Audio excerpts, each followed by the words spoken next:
For National Nurses Week, Fortis is honoring the millions of nursing professionals in our community, caring for loved ones. More so today, the need for nurses is vital, and Fortis College and Institutes recruits people like you to train to become a nurse. Do you want to be a nurse? Start your essential career in nursing with a Fortis education.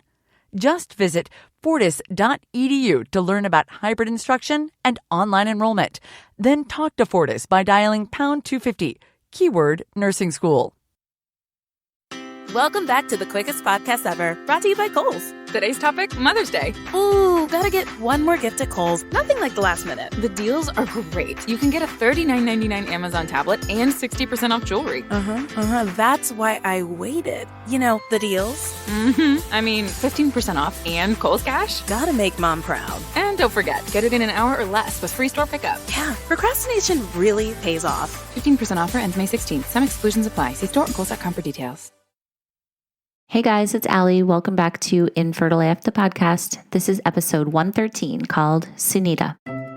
Guys, I'm so excited to tell you about Belly for Women Prenatal, which just hit the market. 92% of women don't get even close to the 450 milligrams of recommended choline they need in their diets. And in a recent study, most prenatals don't contain much of any choline at all. Belly's women's formula includes 400 milligrams of choline. Belly did things differently when they created their prenatal. They looked at the research and they evaluated what key ingredients were needed to help women prepare their bodies to be the healthiest they can to conceive, grow, and welcome new little lives. Belly is formulated with the right nutrients to help boost your fertility, increase egg quality, and support IVF to increase your chances of conception and a healthy pregnancy. Then once you're pregnant, Belly is gentler on the stomach to reduce the effects of morning sickness, made with methylated B vitamins and the right amount of choline to support your baby's development. To get started with Belly, go to bellybaby.com and use code ALLIE15 for 15% off your first month of either Belly Women or Belly Men. Again, that's code ALLIE, ALI15 at bellybaby.com. That's BELIBABY.com. Thanks, Belly. Hey guys, I want to tell you about VERACITY, which is a totally new type of skincare and wellness brand that's revolutionizing the way we approach caring for our skin. Instead of treating symptoms, they help you get to the root cause of your skin concerns through the first ever at-home skin and health test, measuring 5 key hormones and pH. Because we know that to have great skin, you have to start from great health within. After experiencing years of suffering dry patches on her skin, VERACITY founder Allie Egan thought she would never find an answer or permanent solution, despite multiple dermatologist visits and endless Google searches. It wasn't until she went in for seemingly unrelated fertility testing that she discovered she had hypothyroidism and that the condition was the direct cause of her dry patches. This aha moment is what led Allie to leave her position as CEO of Cynthia Rowley and build a brand that empowers other women to know what is really going on with their skin and with their health. Allie, along with an all-female team of medical advisors, created VERACITY's at-home test kit that measures your saliva for 6 biomarkers that are directly related to skin health. Within 2 weeks, you'll receive your physician-reviewed results and skincare recommendations along with actionable steps to take in your diet and lifestyle to begin balancing your hormones and treating your skin. VERACITY is offering 20% off your test kit or VERACITY merch if you join their waitlist today and you use code INFERTILEAF20 at checkout. Visit VERACITYselfcare.com or VERACITY Self-Care on Instagram to learn more about the brand and begin treating your skin from the inside out. Stay tuned for VERACITY's endocrine disruptor-free skincare products, all safe for pregnancy and breastfeeding, launching this June. Thanks, VERACITY. Hello, everyone. This is Elisa Freud, and I'm the host of the She Speaks How She Does It podcast. We'd love for you to check out our show. Each Tuesday on our show, we spotlight women who are blazing trails in entertainment, media, business, and the world more generally. Our guests openly share their stories, including their successes and failures and what they've learned along the way. Recent guests include actress Kelly Rutherford, Top Chef star Tiffany Derry, and the best-selling author Eve Rodsky. Our hope is that you walk away from the episodes with tangible advice to keep you motivated on your own path. Join us to learn how she does it wherever you listen to podcasts like Apple Podcasts, Spotify, and Stitcher, or visit us at shespeaks.com/podcast for more information. You can also join the She Speaks community by visiting shespeaks.com. Hope to see you soon. All right, guys. So today's guest is Dr. Sunita Osborn. She is a clinical psychologist and the author of 2 books on miscarriage, The Miscarriage Map, What to Expect When You're No Longer Expecting, and The Miscarriage Map Workbook. She also has a really good sense of humor, so I had a lot of fun talking to her, even though, it got a little dark at times, as it does. And today she's going to tell us all about her infertility journey, which included 2 miscarriages. And this is also one of those stories that, spoiler alert, does not end up with a baby. So we're going to talk about that as well. So without further ado, this is Sunita's infertility story.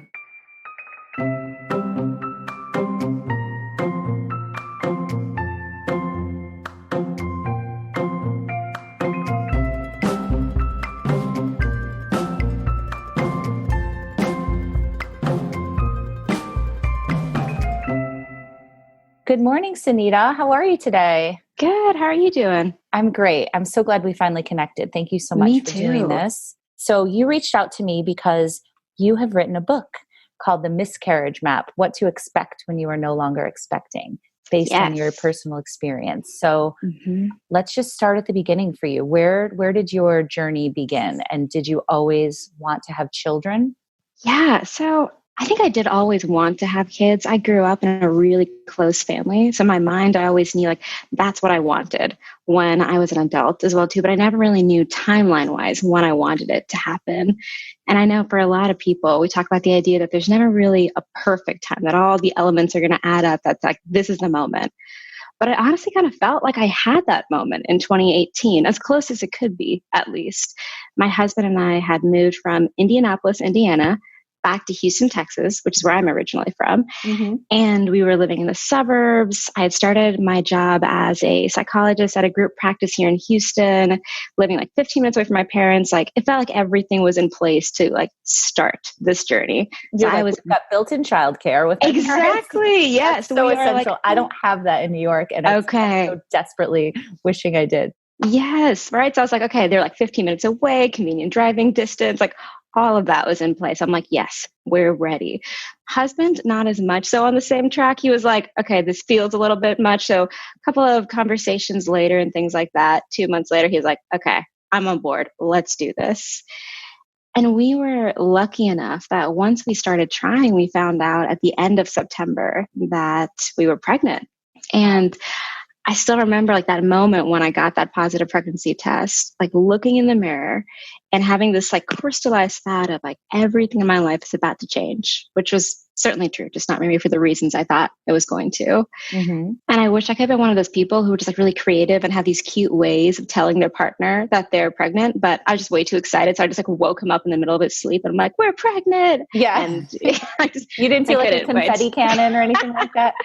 It could have been, I had so many cute ideas, confetti cannon, some kind of intricate scavenger hunt, something like that with different clues, but I was too excited and I'm not a particularly creative person. So I was nah, I'm just going to wake you up. I've done enough work already. So I shared with him, he was super excited and I immediately went into planning mode. Okay, let's go ahead and schedule the doctor's appointments and all this kind of stuff. And we scheduled it for the next week, which I was kind of surprised about because I'd heard from friends and family that sometimes they won't see you until you're 8 or 10 weeks or something, but they were willing to see me just the next week when I would have probably been only maybe 6 weeks or so along. Okay. And how old were you at this point? I was 28. Okay. So 28. Young. Yes. Yeah. Anything in your 20s, the 20s to me sounds so young now. Yes. Yeah. I was 28 and it's funny because my 2 best friends were both pregnant at that time, which I'm sure influenced my decision a little bit too, to think this is the right time. It's happening. Everyone else around me is getting pregnant. And they actually were pregnant right then, maybe just a month ahead of me at that time too. So it just felt everything is aligning in a really good way. And even by the end of that weekend, just because I'm the type of person, if I have news, I like have to share it with my people. So at the end of that weekend, my parents knew, my siblings knew, my boss knew at work, his family knew. So we had like shared with all of our important people by the end of that weekend, essentially. Mm-hmm. And so we went to the doctor the following week, and essentially, we had the first exciting appointment where they confirmed the pregnancy. They did the ultrasound. And she's like, okay, well, it looks like you're a little bit earlier than we would have expected, just based on the date of your last period, but you probably just ovulated late, whatever else. And, I'm sure you're fine. We'll just have to keep having you come back for appointments just to double check your HCG levels and all that kind of stuff. And it was right around that time that she left, and she's like, okay, like, I'm not worried. It's going to be fine. I remember thinking, I'm like, damn, I wish I had that luxury. Mm-hmm. I like immediately the seed of anxiety was kind of planted in me thinking, I was pretty sure about like my dates and when I ovulated. So like, what does this mean? My husband wasn't too worried, but that next month, so we found out end of September 2018 that we were pregnant. October 2018 was like just one of like Dante's rings of hell. Honestly, we were just going to the doctor once or twice a week, every week in October. And essentially every appointment was, okay, let's check your HCG level. Let's do another ultrasound again. Okay, it looks like it's growing a little bit, but we're not seeing the heartbeat yet. I'm not worried yet. We just need to keep checking and checking and checking for the entire month of October. And, it's an interesting experience being a psychologist and experiencing anxiety, because like, I know all the tools, I know all the things that I would, help my clients with, but it's really hard to use those tools myself in that moment, especially because I had never been through this before. Right. So what do you do when you're not able to use the tools that you've been trained to teach other people to use? Well, one thing I found myself doing is turning to Dr. Google quite a lot, which I imagine many of us know is not very helpful. Yes. You went down the Google rabbit hole. I went down so often. Yes, so hard too, because I think we all know Google has that interesting tendency that if I'm in a certain mindset, like, oh shit, like this is all going to go downhill, I need to prepare myself for the worst, I can find answers then that support that like state of mind that I'm in. Or if I'm like in a hopeful place where I'm thinking, you know what, I think this is going to be okay. I think that, it's probably normal that it's been a month and I still haven't really seen anything on the ultrasound yet. This is okay. I would find things that would support that as well too. So I would usually I'd be Googling a lot. I got a lot of really great support from my husband. He was amazing at just like holding space for me. And that when I would be just like freaking out, be very reassuring without being dismissive. And honestly, I did a lot of time distraction as well too, like healthy distraction, Chick-fil-A, reading, things like that. Anything I could do just to get me through that next month. Did you say Chick-fil-A? Chick-fil-A. Oh my God, I love Chick-fil-A. You've been associated with bad times in my life, but you're so fucking delicious. So I have to keep going to you. So that's Chick-fil-A. It was part of my journey as well too. And so after that month of doctor's appointments, really just trying to like get through it as best I can, we finally actually ended up switching to a different OB, because it was at a certain point where I'm like, okay, this is ridiculous. How do we not have an idea, an answer? Like our doctor was very nice and sweet, but it seemed like she was just trying to prevent me from worrying by telling me that everything was okay when it seemed like things weren't. And this is you're still pregnant, but you're not getting the typical answers and the increased levels and all that stuff that you should be, or you were to a certain degree, but it wasn't like, it didn't seem right. Exactly. Yeah. Okay. So the HCG levels were still like doubling, like, but just like a little bit less than doubling. And then each time they would go to the ultrasound, the gestational sac would be growing, but just not as much as you would expect. Like you could see the yolk sac, but it wasn't a lot. So it just left us feeling just confused. Yeah. So you're in this limbo period that is so hard mentally. Exactly. Of thinking like, should I be preparing for a miscarriage? Should I be preparing for, I am pregnant, I don't know what to do. Right. And one thing I will definitely always tell people, like, if you don't feel comfortable with the doctor you have, it is so important to like advocate for yourself and go to a place where you feel supported and safe, because this process is hard enough already without also feeling like you're not getting the help that you need. So we ended up actually switching to a different doctor. And it was at our first appointment there that she essentially like looked at all the results, did the ultrasound, and she's like, I'm sorry, you are having a miscarriage. And she just confirmed it pretty quickly when we were in her office. And, I can still just remember that moment when you hear that news and things go from just being very fast to very slow. Like it just feels like slow motion in that moment. Right. And really hearing changes in exactly with someone telling you that phrase, it literally changes your life direction from one way to another. It's so powerful. Isn't it? It's wild how like you can go there in the morning and have this whole idea what your life literally is going to look like, not just the next few months or things like that, but your life is going to look like. And then you hear that news and you're like, my life is fundamentally different now. Like everything that I had hoped and dreamed is completely like shattered in a lot of different ways. Completely. Can we talk a little bit more before you go on about the doctor thing? I just want to stress that again for people who might be listening, because I feel like that's so important to know is like, if you're not happy with your doctor, and this whole experience is such a, you're on this like ticking clock, right? Like their time is of the essence. So I feel like I've talked to people before who weren't happy with their doctor and were like, oh, I wish I would have switched earlier. So I want to say right now, if someone's not happy with their doctor, switch now. Like don't waste time, right? Like, in your gut if it's right for you or not. And there are wonderful doctors out there. So if you're not feeling good about your doctor, I would say don't even wait another minute. Just find the one that works for you, because I feel like that's such a, there's so much time can be wasted. And I know it's not always easy and there's insurance issues. And if you are able to, and if your insurance, if you are doing this through insurance and you're able to switch, I would just say, advocate for yourself, like you said, and look into other options. Yes. I am so glad that you said that, Ali, because I do think that's such a good point. I feel like pregnancy loss, infertility, it takes away so many of our choices. Like it's such a disempowering experience. And like wherever we can find like agency and some kind of sense of, okay, at least this, I feel like I have some control over. It's so important to be able to like take those choices when we can, because they're kind of few and far in between in this process. Exactly. Okay. So you got this terrible news, and how is your husband feeling? Yeah. So I think he kind of went straight into kind of like fix it mode. He had that moment where I remember we like looked at each other and immediately like I was just like bawling, crying. And I saw like a look of sadness in his face that I just never seen before. And I think we were really just in that moment, just feeling the loss together. But I think it was as soon as we left the doctor's appointment and they went into the mode of us scheduling appointments, like they were immediately kind of going from a very slow moment to very fast, where they're like, okay, we should schedule the DNC because you were this far along and we need to schedule these appointments. So he kind of jumped into that fix it mode as well too. And, I shared this in my book as well, but I remember when we were walking out of the doctor's office, my husband said a few things that really like stuck with me in that moment, and not in the best way. He had said, well, at least you weren't so far along, right? And, at least you weren't that attached to it yet. And I remember in that moment hearing that and like that, it hurt to hear that. I didn't like explode in anger as I kind of internally wanted to do, because I also understood he was probably telling himself those things as well, trying to convince himself that's what he was feeling too. So I think he was trying to go into fix it mode, trying to go into like silver linings mode, I would say as well too, of like, well, at least, and again, just trying to convince himself that maybe it's going to be okay. It's not that big of a deal. We can fix this somehow, fix this thing that can't really be fixed.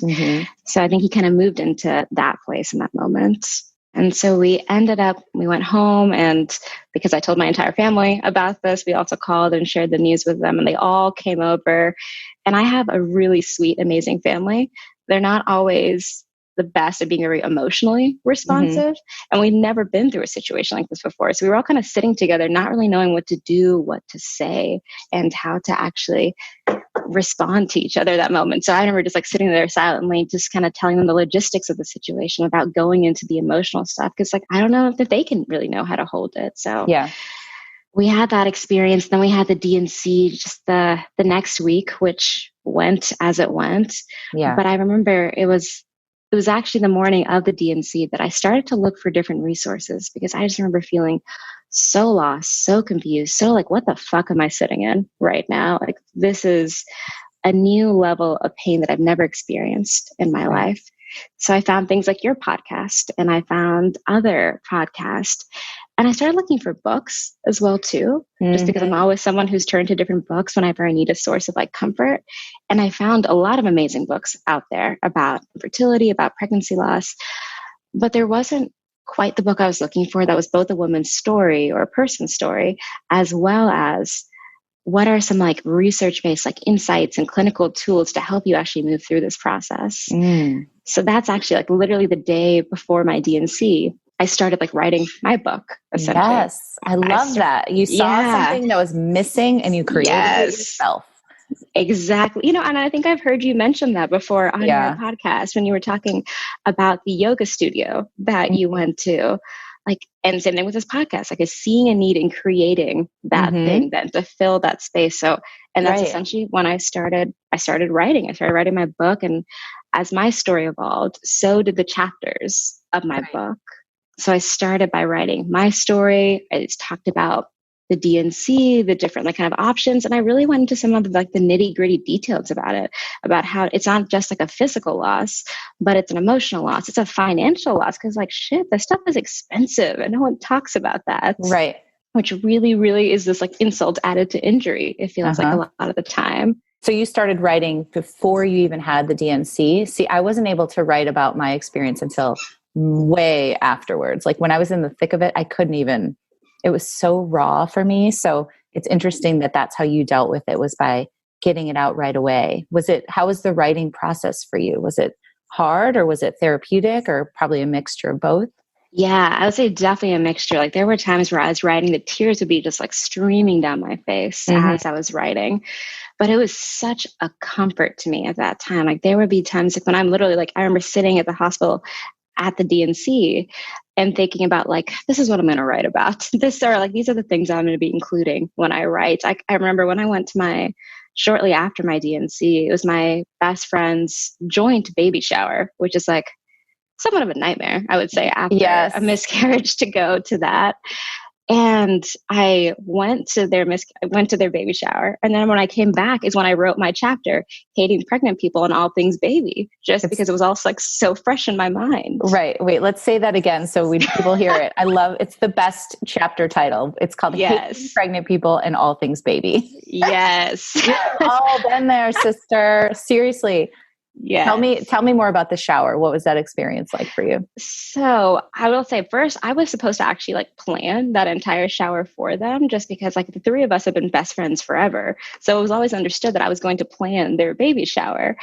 But as I got closer, I had shared with them, I'm like, guys, like I am just not in a place where I can like just consume myself with like baby planning games and activities and all that kind of stuff. And they were super understanding. So I didn't end up planning it, but I helped with like decorating and stuff like that. But when I got there, and this is actually how I began the first part of my book, is saying like, I was such a dick at my best friend's joint baby shower. Like I was the worst. I was not in a good mood. I was obnoxious, and I'm not, the people listening don't know me, but I'm usually not like that. I would like to say I'm a pretty like warm, friendly person.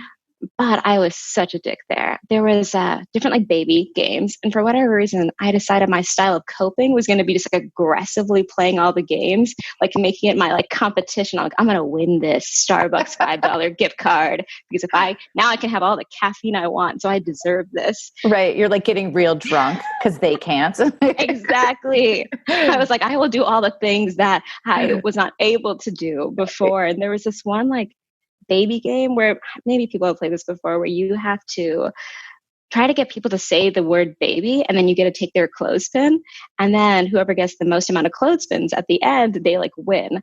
And I recently saw this on Khloe Kardashian's Instagram story for her best friend Malika's baby shower. They did that. Okay. Yes. So they did that. And I love as well.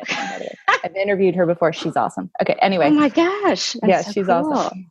Yeah. So we played that game, and I essentially was just going around interrupting people like mid-conversation, getting them to say the word baby. And then I would just like leave right in the middle. I'd be like, I get your clothespin, and I would like just take it away from them and just like leave the conversation. And I kept doing that to the point that I had like 30 clothespins, and like the next person maybe had like 6. So like clearly I like won the game. Right. And when I won and they like announced that I won, I like just like clapped loudly for myself. And then it was just my husband who was clapping. Like no one else did, because they're like, she's the worst. What is happening? Let's take a quick pause for an ad break, guys. I'm here to talk about a new podcast I discovered called the All Inclusive Podcast. If you know me and you follow me on Instagram, you might remember that my word for 2021 was inclusion. So when I heard about the All-Inclusive podcast, I had to give it a listen. It's hosted by a guy named Jay Rudderman, who interviews leaders and experts on the latest news, technology, and advocacy for social justice. He believes that inclusion and understanding of all people is essential to a fair and flourishing community, and that in order to make progress that will lead to an innovative future, honest discussions must be held. And that is what All-Inclusive is about. To that end, Jay has interviewed people like rising political star Michelle Wu, filmmakers Peter and Bobby Farrelly, author and political scientist Norman Ornstein, Paralympic medalist Jessica Long, and so many more. There's been some really interesting conversations on a huge variety of topics. It's all-inclusive because everyone is welcome. So give it a listen, guys, and you can subscribe also to the All-Inclusive podcast on Apple, Stitcher, Spotify, and anywhere else podcasts are available. You can also visit the show website for more information and full episode transcripts at www.allinclusivepodcast.com. I really like what you're doing, Jay Rudderman. Check it out, guys. And together, let's all make this world a better, more inclusive place. Look, staying healthy isn't easy. Watching your diet, hitting the gym, avoiding stress. But a good night's rest helps boost your overall health and wellness. And it couldn't be easier. The new Sleep Number 360 Smart Bed is the only bed that effortlessly adjusts and responds to both of you. The result? You wake up ready for anything. Proven quality sleep is life-changing sleep. Save up to $1,200 on select Sleep Number 360 smart beds and adjustable bases, plus special financing, only for a limited time. Special financing subject to credit approval. Minimum monthly payments required. See store for details. What were your friends doing who were having the shower? Like your two best friends? Were they like, Yes, they're luckily very sweet and very supportive. So they were just kind of letting me do my thing. And they were kind of just luckily so also consumed by like guests coming up to them and like, touching their belly and asking them questions that they kind of just like let me be that. If anything, I like to think that they thought I was kind of entertainment for them. Like this like kind of weird clown that they hired for their party, but they didn't realize they had. So that was essentially like a sad clown. Yeah, exactly. Yes, I was like the sad clown at the party that they maybe never knew that they needed, but actually I think helped all of us. Yes. Well, I so wish that this book existed when I was going through it because like you said, and like I've said before, I was so desperate for something. I went to the book section, and there was nothing there. And this was like 7 or 8 years ago. So there's a lot more now, but it's so great that you wrote it. And I love that obviously you come at it from a sense of humor too. So tell me about that. Like, why is humor so important to you when dealing with something like this? Yeah, I had actually written something about humor just even in the beginning of the book, because I did, knowing some people that humor may not be the way that they always approach it. And I wanted to make sure that people understood why I used humor. And I think as for me, it's like, we know that this is like a painful subject, that it is a confusing one that just takes us to really low places. And I think humor at times can just like give us that sense of like lightness in a lot of darkness. And I think it also just allows there to be connection in those moments. Like even being able to share with people like, hey, I have this chapter called like Hating Pregnant People and All Things Baby, opens up the conversation that it's safe enough for them to share like, damn, I hated my pregnant friends as well too. Like I did not want to go to that baby shower, all of those things that maybe didn't feel like it was safe to say before. So I think a lot of ways like humor just adds safety to a conversation as well as lightness. So it felt really important for me to be able to share that humor. And, I felt really proud because I've had a couple of reviews on Amazon where people have shared like, I really love this book, but just like a disclaimer, if you don't like curse words or like really blunt humor, you may not like this book. And I'm like, I love that disclaimer. Like I feel for whatever reason, very proud that like that is being put out there. Cause that is the kind of like one I wanted to share. I think a lot of people, same thing in the reviews, would say things like, it feels like I'm just talking to like a friend. Yes. And again, I think that's the piece of like, it opens up the conversation and allows this to be something where you can just show up however you want to show up. You don't have to,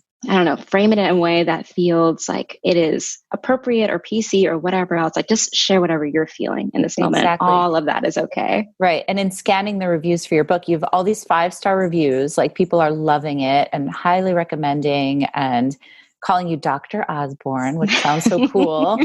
Thank you. But just saying, how real and, how you cover all these different topics from like, the baby showers, from going back to work to intimacy, what to say and what not to say. So these are all such important things. So let's unpack that a little bit. Tell me about the intimacy part of like post miscarriage.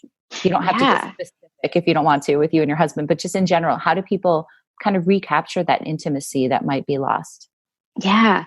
And I will say, I'm not getting too specific. I was really specific in the book. I remember I shared with my husband, like the chapter of like, 'cause I have a relationships after miscarriage chapter. I'm like, are you okay with this? Like, cause a lot of times when I was writing, it almost felt like at times, like almost like my diary at times where I'd just be like sharing what was going on. And then like also putting in like clinical insights, cause I am a couples therapist as well. So I'd be sharing things about. I love the juxtaposition though of your personal anecdotes and then like this practical information as well. Yes. Yeah.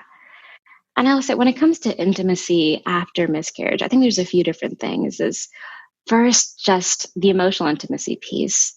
Miscarriage and infertility can be a huge trauma on a couple.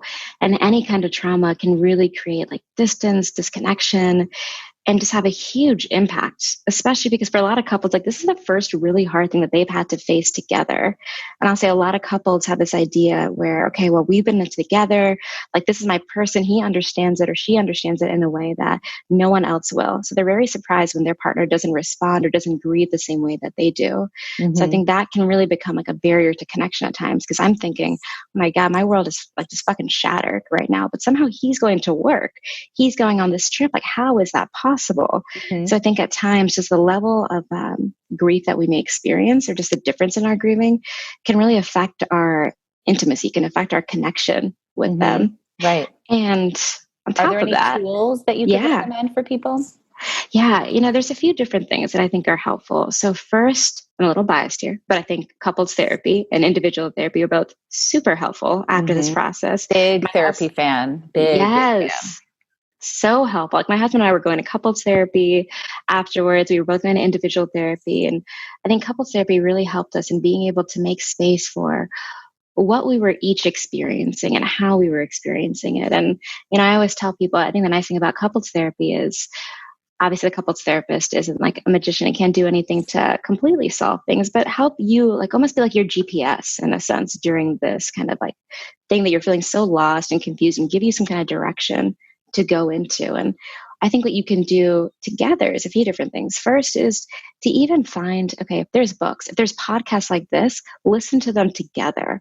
I think a lot of times stuff like this can be such a beautiful conversation starter in the sense that it may be hard for me to find these words, but when I heard like Katie or someone else or like Donna say something on your podcast, I'm like, that I resonated with. Did you hear what she said? That's how I feel, but I don't know how to phrase it exactly.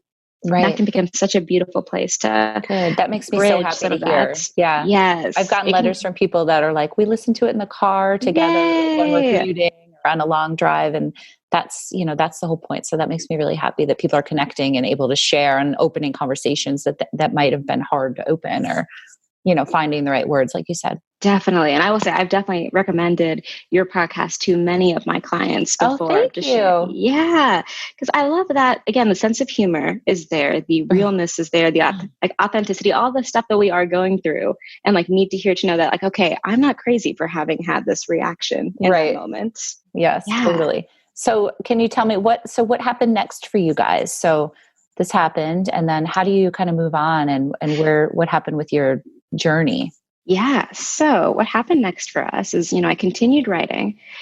And at the same time, I had this belief that I imagine many of us can relate to, thinking, okay, I want to try again. And I want to try again soon to get pregnant, thinking in the back of my mind, even though I knew that I really wasn't emotionally where I needed to be in order to like start again, I thought that, okay, if I get pregnant again, maybe this like first miscarriage can be just like this sad footnote in an otherwise like happy story, essentially. So we essentially, when it was medically okay for us to start trying again, we started trying again.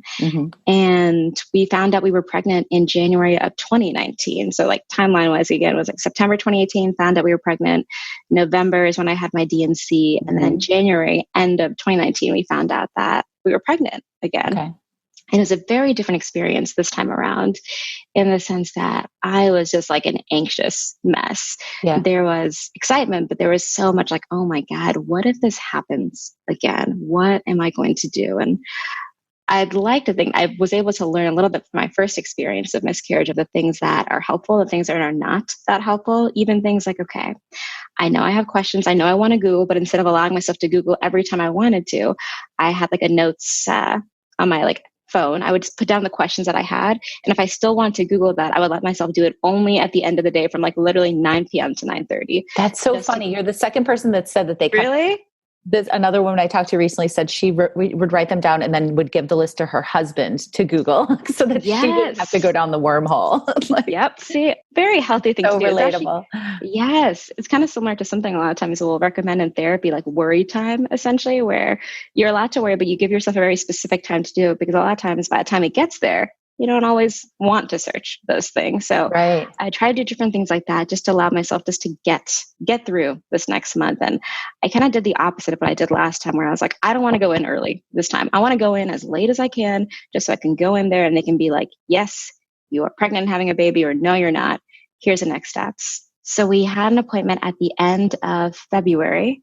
And when we went there, I loved my doctor. So the doctor we switched to, she was amazing because she's like very quick to give you the news. And she starts the ultrasound and immediately says like, I'm seeing everything that I need to see. Like I'm hearing the heartbeats.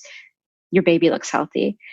And I remember in that moment, like almost feeling like I just released a breath that I've been holding for the entire month of February. Yeah. I didn't even realize that I've been holding this whole time. Mm-hmm. So we were just like overjoyed, excited. It felt like we were finally able to go into like dreaming and happy and excited mode in a way that we were never able to before. So I would say for those next like few weeks, we were just like over the moon and thinking about all like just the fun stuff you think about when you're pregnant of like names and planning and nurseries and all that kind of stuff. And we had to go back, I think it was like maybe 3-4 weeks later for what would have been our 12-week appointment.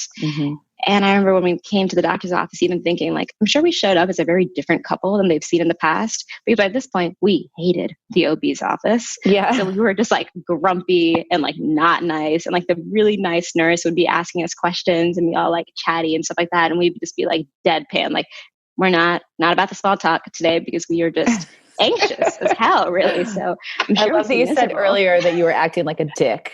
Yes, I was. Yes, because we'll show a picture of you. You're like the furthest thing from a dick. Like you're the sweetest, like most gorgeous person. Thank you so much. Yes, I was definitely not my best self during this whole experience, which I think, again, I like to share that because I feel like it is so much just the truth, the reality of what the situation can really do to us, that you don't feel like yourself. That's why I tell a lot of people too, like normal you, it takes a back seat during this experience and let that be okay. Yes. Try to take away the expectations that, because maybe I would think like, I need to be polite. I need to be friendly. I need to like engage with her. But I was like, nope, not feeling it. I'm just unhappy right now. Right. But that was the first appointment that we went in there. We were actually like happy and friendly and all like the cute little baby photos that before I was like, fuck these photos. Now I was like, oh, look at them. They're so adorable. I embrace these photos. And then so she started the ultrasound again and again, very quick with news, which I always appreciate. And she just shared like, I'm really sorry, but I'm not seeing a heartbeat. And it was like, I just remember like literally just shaking in like the stirrups, like my legs were like still up and all of that stuff, and just crying and being I think I'm saying out loud, like, I can't believe it. Like, I can't believe it. And again, I think things move from going very slow, where it's like this moment that I had been like dreading actually came true. And I was like in slow motion to very fast, where she had another doctor come in, confirm the diagnosis, and then gave my husband and I a moment just really cry next to each other again and with each other again. And then came back to be like, okay, we need to schedule a D&C. We need to, do this quickly and things like that. Cause it seems like the baby had passed away probably shortly after our last appointment. Oh, wow. Yeah. So it was crazy, and it was painfully familiar, unfortunately, as well, too, because we had just gotten the D&C just a few months before. So we had to make that same trip going to the hospital next door, doing the pre-op. I still remember just during that time, I'm like crying the whole time. again, just not caring about what I look like to everyone around me. Yeah. And I remember this woman saying, like, she could see what was on my sheet. I'm like, don't worry, like, I've been there before too. Like, I've had 3 or 4 losses myself. And I remember thinking it was a really sweet thing to say. And at the same time thinking, like, damn, 3 or 4 losses. Like, is that going to be my story one day, that I'm just going to have all of these losses, that it becomes like 3 or 4, this story that I just share. But I just remember being, again, kind of similar to that first experience, just lost and confused, but with an extra layer of just like numbness, of in a sense of like, I just can't believe this is happening again to me right now. And I will say, during this time that we found out that we were pregnant again, I had kind of paused in my writing. I think what I wanted to happen was that if I got pregnant again, it'd be this like great distraction from a lot of my grief that I was experiencing, which it was, because I was focused on pregnancy and happy things and things like that. But it was literally kind of similar to my first miscarriage. The day before my D&C, actually it was the morning of my D&C, that I started writing again. Mm-hmm. And I actually wrote a chapter that ended up being one of my favorite chapters in the book, or sections in the book. It was an argument essentially for hope, talking about the idea that even though our story ended up where it ended up, where we had a second miscarriage, I was really grateful for those weeks that we had where we were really excited and happy. Those weeks that we were planning and dreaming and all those things. A lot of times what I'll tell both my couples and my clients is that in a lot of ways we have like this emotional bank account, and life has a way of taking a lot of withdrawals from us, whether it's stress, whether it's work, whether it's like grief and loss, like pregnancy loss and infertility. So it's really important that we try to put in like deposits into that bank account, whether it's hope, whether it's love, whether it's joy, all of that. Mm-hmm. And I think, for a lot of us, we have that tendency that, okay, if we've experienced any kind of loss and pain, I don't want to hope. I don't want to get excited for this next thing. But I think even though it was the morning of my D&C and things clearly didn't go the way I expected, I was really, really glad I let myself hope, because that allowed me to be strong enough, honestly, just to get through the next like weeks and months of like loss and pain that we were dealing with. Right. That's so important that you say that, because I think a lot of people are scared to feel the happiness when they've been on this journey and it's been bad news and bad news and bad news, and then they get good news. Yes. And they're like, really, I think it's very normal. And I felt this way too. You're very hesitant to give in to the happiness, but if there's almost an argument can be made for letting it happen and feeling that joy, because the highs and lows are what, comprise this whole thing. And if you don't feel the highs, you're just going to be constantly low. Is that kind of what Exactly. That's exactly what I mean. And I will say, so it's hard to have a roller coaster, but if you're not letting yourself feel the joy, I think you're kind of robbing yourself of that little snippet of like happiness at certain points. I completely agree. And, and I'll tell people sometimes too, of like, even in my experience, the first time we found out we were having a miscarriage, I wasn't expecting it. The second time I was expecting it. Both times I was devastated. Being able to expect it, not expect it, because I think at times people have this like false belief that if I like gird myself to this, if I like prepare for the worst, that somehow it's not going to hurt as bad. It still hurts just as bad. You're still just as devastated. All you did is, like you said, you rob yourself of the highs that you could have had, the joy you could have shared with your family, with your person, with yourself. So. Right, with your dog. Exactly, with your dog. You can hear that in the background. We have a lot of dogs barking in the background. It's real life. It is. They were definitely a part of our journey as well. That's okay. Yeah. So after that experience, I started writing again, and I like just fully allowed myself just to like keep writing during that time. And again, I'm writing as my story is continuing to evolving, because I think one thing that you hear with miscarriage is typically if you have one miscarriage, there's this whole spiel your doctor will share with you. Like, it's really common. It happens. There's nothing to say that you won't go on and have a successful pregnancy. But when you have a second miscarriage, you don't really get that same talk. It's more so like, it's a little concerning when you have 2 miscarriages in a row, that there could be something going on that we need to get checked out. So we started doing infertility testing pretty shortly afterwards, and getting a sense of like a recurrent miscarriage panel and all that kind of stuff. And I remember throughout that process being very resentful of the process, of being like, I fucking hate this. Even my doctor, who was actually a very pleasant person, being annoyed by any suggestion he would give me. Like he would recommend like a hysteroscopy. And I was like, do I really need to do that? Like, is that necessary? And he's like, well, I think it would be helpful. Like, I would do it if I was you. And I remember thinking, I'm like, do you have a vagina that someone's going to be like shoving something up? You don't. So I don't know. And I also remember thinking during that time it almost reminds me of, I don't know if you've ever had this experience before, but if you have like, let's say an ex you've had in the past where it gets to the point that everything that they're saying, everything they're doing, just you find annoying in some way. And you realize that means like, I may be checked out of this relationship, this experience right now. And I was like, that's what's happening right now with my infertility testing. I'm checked out of this. I don't want to do this. So I had a conversation with my husband because he was feeling really similarly to me as well. And we essentially had a really good talk where we asked each other, like, okay, do we want to have kids? The answer to that was yes. The question to that after was, are we willing to do everything and anything to make that happen? And our answer at this time was no, we're not. Like, we realized, and we didn't realize until honestly it was happening, that we do have some physical, emotional, and financial boundaries that we were starting to hit in that moment. I think that's where all my resentment and everything else was coming from in that moment.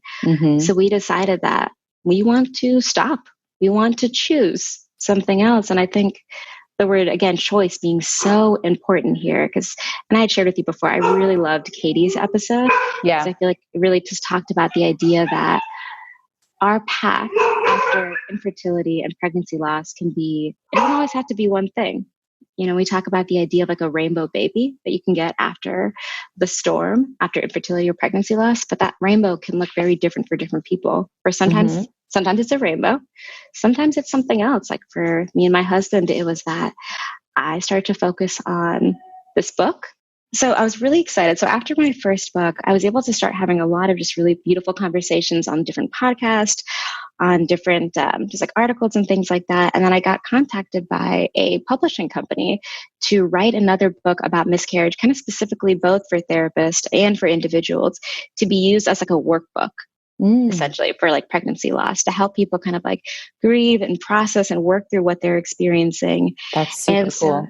Yeah, I've been really excited about that. So I started doing that. And actually, I'd mentioned at the beginning of this that when we moved back to Houston, I realized it's like, hey, yes, we're ready to have kids. We were living in a house in the suburbs.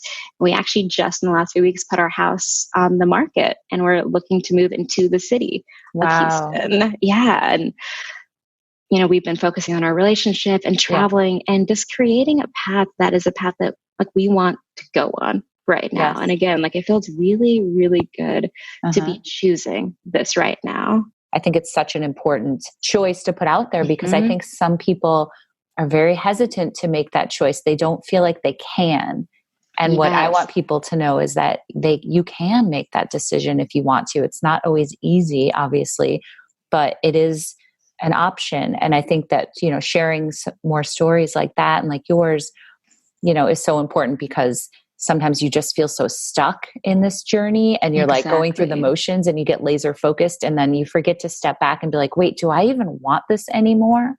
So it's good to check in with yourself, whether you decide to keep going or not. It's good to check in with yourself periodically and be like, do we still want this? Okay, we do, then we'll keep pushing on. Or like you did. Yes. So do you want this? Well, right now, no. But let me ask you this. Is this like a final decision or are you kind of saying, we'll keep it open or like how is the finality of it for you? Because obviously you can also choose to change your mind again, right? For sure. Yeah. And I think that's kind of just where we're at for us right now. This is what we want to do, that we want to just focus on our lives outside of trying any form of fertility treatment, starting a family, anything like that. It could be 5-10 years from now, we check back in and realize, okay, maybe there is something else that we want.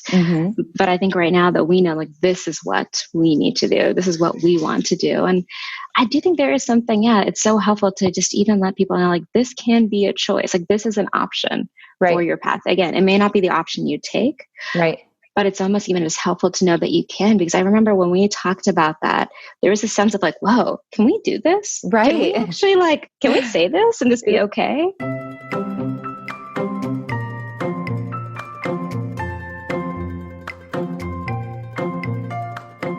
All right, guys, thank you so much for listening to my conversation with Sunita. And Sunita, thank you, darling, for just being so honest and brutally funny as well. I also wanted to ask you guys, if you have 2 seconds, to please go over to wherever you listen to this podcast, give it a rating and a short review. That really helps us get noticed. And, you know, there's more and more podcasts every day, so it really helps take us to the top of the heap and reach more people. So I'd really appreciate that. And also, I would love it if you are struggling and going through infertility, or you know someone who is. Definitely check out fertilityrally.com. Our site has content that where you don't have to be a member, that you can enjoy and share, but we also obviously have a membership component, and we would love to have you join our family, which includes weekly support groups, 2 weekly support groups actually, private Facebook groups, 24/7 support, a sisterhood, a family, and so much more. So thank you guys for listening. Thank you for checking it out, and I will talk to you guys next time.